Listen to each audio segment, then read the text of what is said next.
Yeah, I wouldn't clap yet until at least I get started. Yeah, in the back room, they said they were going to give me hair and makeup. They powdered me down, but I still don't have any hair. So what the heck? Let's get going. Basically, what we're going to talk about today is doing remote assessments of data centers and how to do them successfully. And it's an interesting world. It's a global world. We deal with data centers all the time, and it's just a unique concept, data in data centers. We don't think about that until we are on site and we're looking and we can see things. Remote, how do you see it? You see it with blinders. You see it under the hood, any of you that took any flight instruction. You see it myopically, and you see it the way the presenter wants to show it to you. Don't trust them. They lie. I've been there. I was one of them. I know what it's like. And they don't lie deliberately. Don't get me wrong. They're not trying to pull the wool over your eyes. They want to show you what they need to do to get you in and get you out remotely. You must look up. You must look down, left, right, sideways. Look behind you. And when I say look, looking is a unique situation.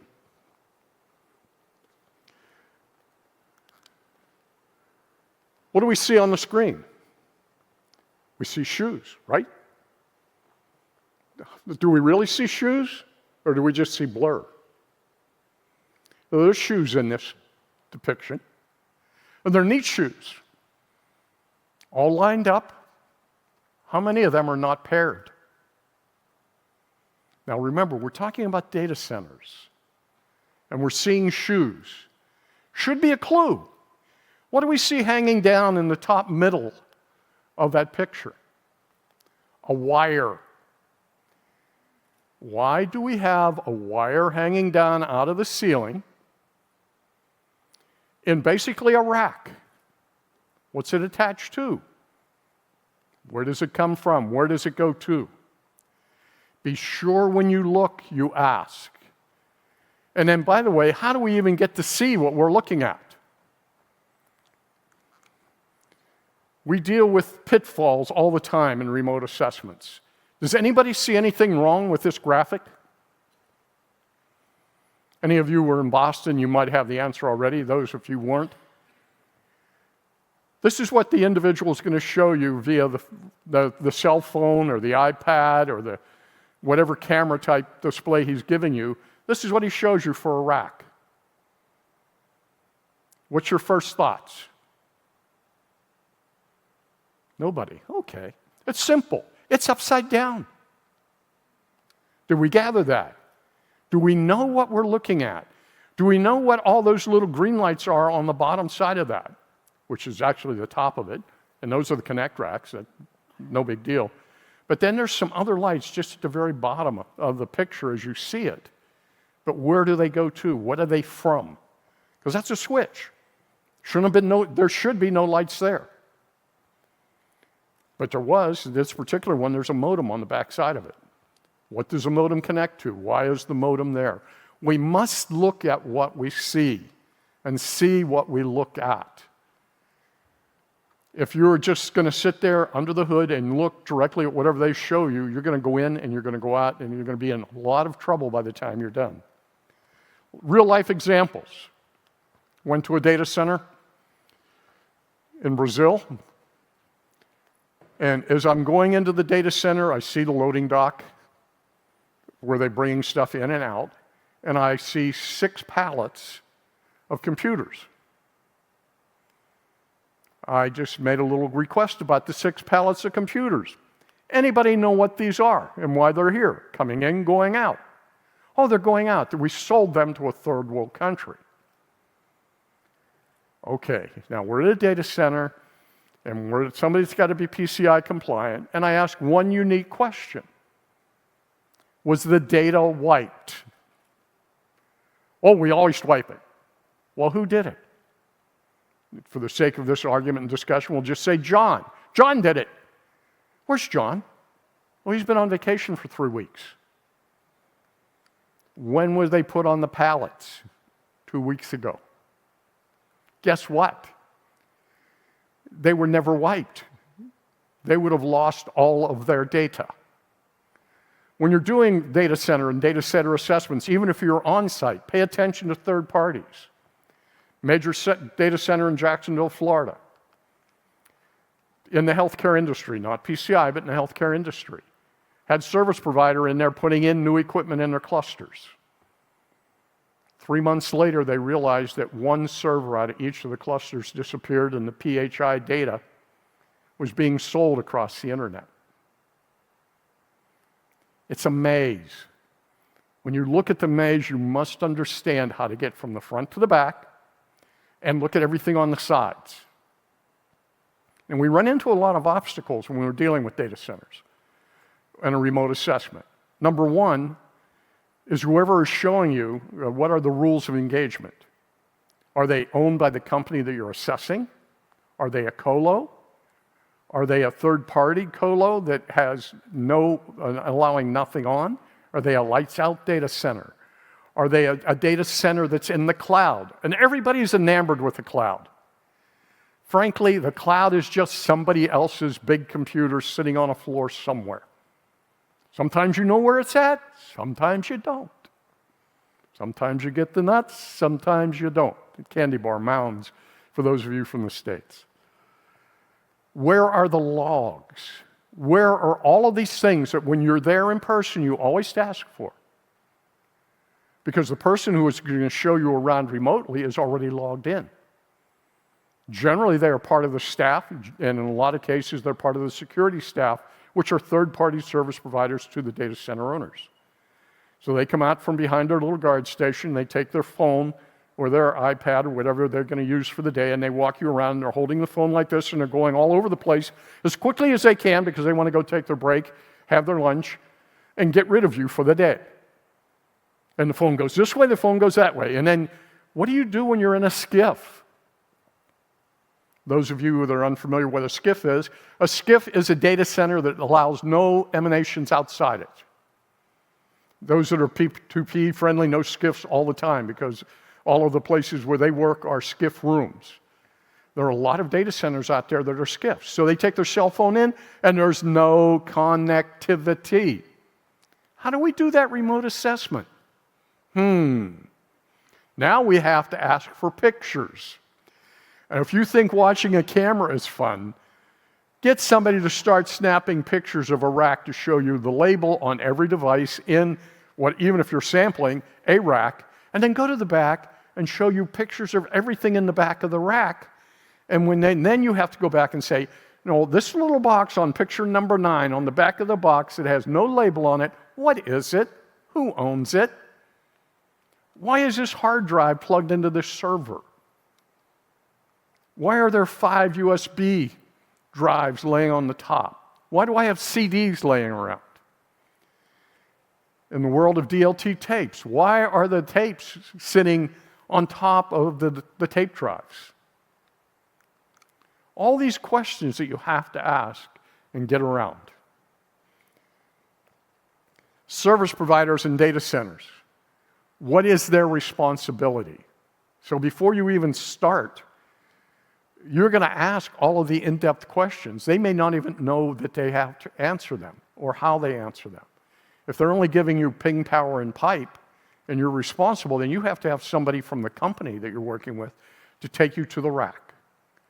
Oh, they have to take me to a rack. So how do we get into the data center? When I'm doing it in person, you show up, you present your credentials, hopefully. They validate the fact that you were supposed to be there. They check and make sure your ID is there. If your foreign countries' passports are generally used, they take your passport, they look at it, they hold it, and they keep it until you come back. And they give you a badge. The badge doesn't have any access. Whoever is escorting you from the company you're assessing takes you around. Or their guard takes you around as the third party to get you through the man traps.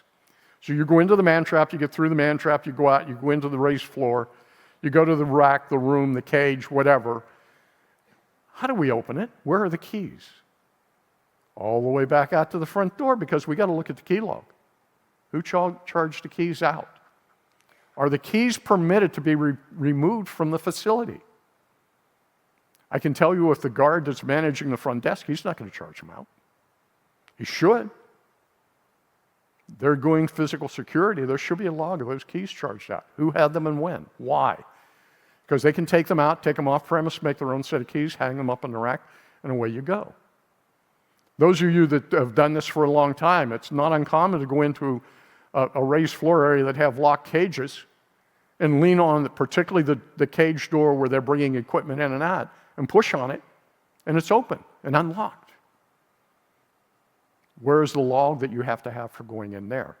Where is the picture of that? Where are all of these little evidentiary items where you're in person, you have no trouble getting, but when you're doing remotely, you don't want to embarrass them or hold them up because the guy's getting tired and shaky.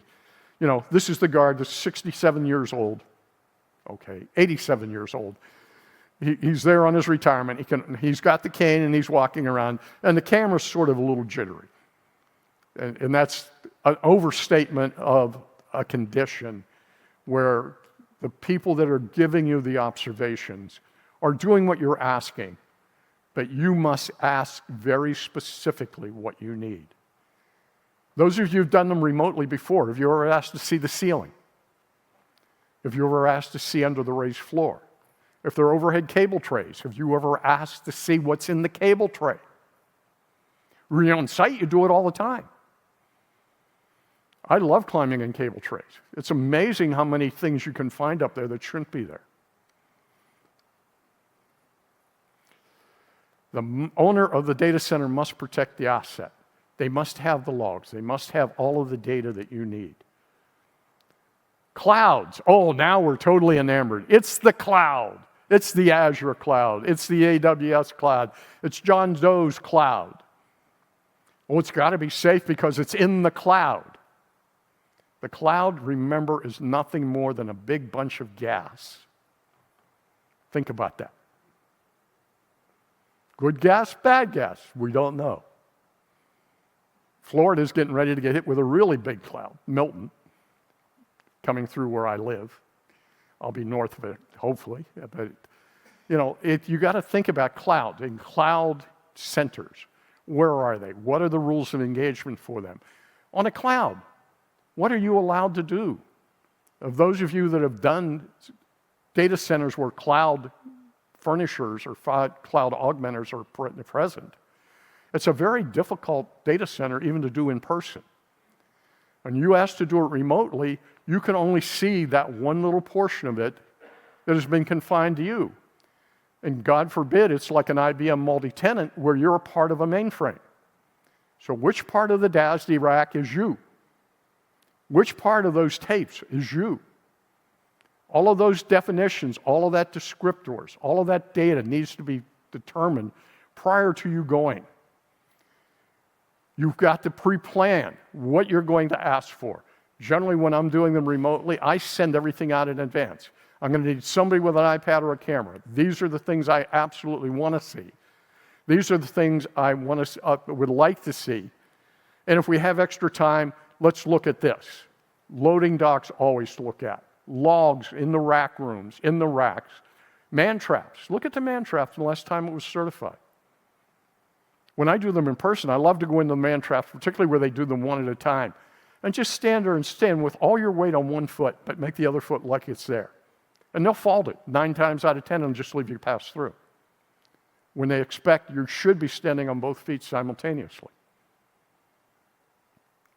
Put 2 people in a man trap and see if it catches it. Remote assessments and co-locations. Co-locations are multiple people in the same data center. No big deal. Racks, do they have a rack that is dedicated to them, to your customer? Is it in a shared rack? What kind of security is on the rack? Is it biometric locks and card key access, so it takes dual control? Is it a key lock where the keys are back at the guard station? All of those things. And by the way, when you open the rack, where's the log? Well, why would they need it? Because the person showing to me has access. Well, there are other people that get in and out of there when you're not there and you're doing it, that come in. Service providers, telcos, everybody's coming in and out. There should always be some type of electronic or paper log for visitors in those racks. Not on the front of the rack outside, in the rack, or in the cage, or in the bigger data centers in their room specifically. If your card key has access when you're doing them in person, or they give you a card key for access and it has no access, always swipe it, always badge it. Why? Because that's going to create a record of a void. That's a log. Do the people log in and log out? And I pass back. When you're doing them remotely, it's not uncommon to see a lot of people have logged in when they show you the log or give you the log eventually as evidence. But when did they log out? Because when they showed you the picture of it, be it a real picture or the camera, how many people did you see in there? 50, 100, 200? Depends on how old the log is. Oh no, well, we don't log out, we only log in. All of these problems that you run into, you have to be able to deal with. Remember, most of your colos are going to be ping, power, and pipe only, meaning they're going to give you a place to be and you're going to manage them. You manage your own room. This is the best of all worlds. The further you get away from ping, power, and pipe. So they're ping, power, pipe, and power cycle. What are you going to look for in the responsibility matrices in requirement 9? 9 says nothing about power cycle. Power cycle is a part of configuration. You're never going to see that as a PCI requirement. But power cycle is an action they take that stops and starts a server. They reach in and take the power switch, turn it on, turn it off. Very common practice. Think about those things. So who is responsible for it if they do it? Ask the question. Make sure you're on top of what you're looking at. Co-locations with full operations where they do everything. That 16 cube box sitting in the middle of all the dots. Which one is their dot? How many dots are there? Why are there dots at all? What are they doing on your behalf? Because that's where you have to start defining your questions for the remote assessment. You can't do it when you're on site. When I say remotely on site, let me clarify that. You can't do it remotely on site. You have got to have your questions prefixed. So you have to know a lot about what you're going to do remotely rather than just show up and do it. Now, doing a data center in person, so to speak, you've seen one, you've seen them all. They're just big rooms that are cold with a lot of stuff sitting around, and depending on how they're doing it and how they're disposing of tapes, how they're disposing of data. Oh, yeah, remember, I got to back up. We're talking about data in data centers. What do they do with all the dead drives? Where is your evidence when you're doing them remotely? Where are you seeing that box of dead drives? Where are the logs to see them logged in? Where are the logs to show they're going out? Where are the logs to show that they were either degaussed? A trick question. Can you degauss a solid-state drive? PCI regs say you can shred it, you can degauss it, you can wipe it. Can you wipe or degauss a solid-state drive? You can reset a solid-state drive. You cannot degauss a solid-state drive. And you can shred a solid-state drive. So if they show you solid-state drives, your questions go one route. If they show you typical drives, old-time hard drives, or DLT tapes, that's a whole different thing. If they show you tapes, what are you going to ask about the tape? Where's the machine to play it back? It came from something that was manufactured and set on and recorded on. Where is that to come back? These are all questions when you're doing it remotely that you have to have in the back of your mind, and you have to ask. Who is doing the vulnerability management? Can you pen test it? Who is doing those things? Cloud pen testing, sometimes difficult. If at all, you're going to get it done only by yours. The cloud, scanning tools and combinations. Where can you mount them? Where can they be? Where are you showing that from your remote assessment? Where is all of that data? You've got to have that all in line and all lined up before you kick it off. Conclusions. Can you do a data center remotely? Yes, absolutely can. Can you do it correctly remotely? With some or a lot of difficulty. Would I recommend doing them remotely if you have the opportunity to do them in person? Not in this lifetime. But in today's world, it's more and more frequent you're going to do them remotely. You have got to do your homework. You've got to be prepared. You have got to look around and see what you see, observe what you see, and record what you see. With that, thank you very much. I'll be around afterwards if anybody wants to talk.